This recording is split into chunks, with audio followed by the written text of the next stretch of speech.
বিকেলের পরন্ত আলোয় গিটারের সুর আর তরুণ তরুণীদের মুগ্ধ করা কণ্ঠের গান। রাজধানীর ফুসফুস খ্যাত চন্দ্রিমা উদ্যান, যা অনেকের কাছে জিয়াদন নামে পরিচিত, সেখানে এখন প্রায় প্রতিদিনই বসে এমন নান্দনিক গানের আসর। যান্ত্রিক জীবনে ক্লান্তি ভুলে একটুখানি প্রশান্তি আর সুস্থ বিনোদনের খোঁজে এখানে ছুটে আসেন নানা বয়সী মানুষ। বিশেষ করে ছুটির দিনগুলোতে উদ্যানের বিভিন্ন প্রান্তে জমে ওঠে শখের এই গান বাজনা, যা পুরো পার্কের পরিবেশ এক উৎসব মুখর পরিবেশে তৈরি করে। উন্মুক্ত বাতাসে এমন সুস্থ সাংস্কৃতিক চর্চাকে ভীষণ ইতিবাচকভাবে দেখছেন সাধারণ দর্শনার্থীরা। তাদের মতে মাদকের ভয়াল থাবা কিংবা ডিজিটাল স্ক্রিন আসক্তি থেকে তরুণ সমাজকে দূরে রাখতে পার্কের এই সুরের আয়োজন দারুণ ভূমিকা রাখছে। গান বাজনা করলে তরুণ সমাজ মাদক মুক্ত, অন্য অন্য খারাপ কাজ থেকে ভালো থাকে। বিনোদন এমন একটা জিনিস, আমরাও বিনোদন করি, সবাইকে বিনোদন আমরা দিই, উপহার দিই।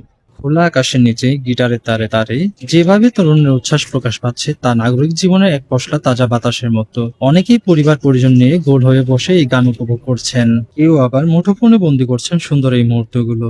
বিনোদনের এই ধারা কেবল বিনোদনই নয়, বরং একঘেয়েমি দূর করে মানুষের মনকে সতেজ রাখছে। পার্কের সবুজ প্রকৃতির সাথে সুরের এই মেলবন্ধন যেন ঢাকাবাসীকে নতুন করে বাঁচতে শেখাচ্ছে। সাধারণ মানুষের প্রত্যাশা, নেতিবাচকতা দূরে ঠেলে তরুণদের এই সৃষ্টিশীল ও সুস্থ সাংস্কৃতিক চর্চা টিকে থাকুক প্রতিটি উন্মুক্ত প্রান্তে, যা সমাজকে দেবে আরো সুন্দর একটি ভবিষ্যৎ।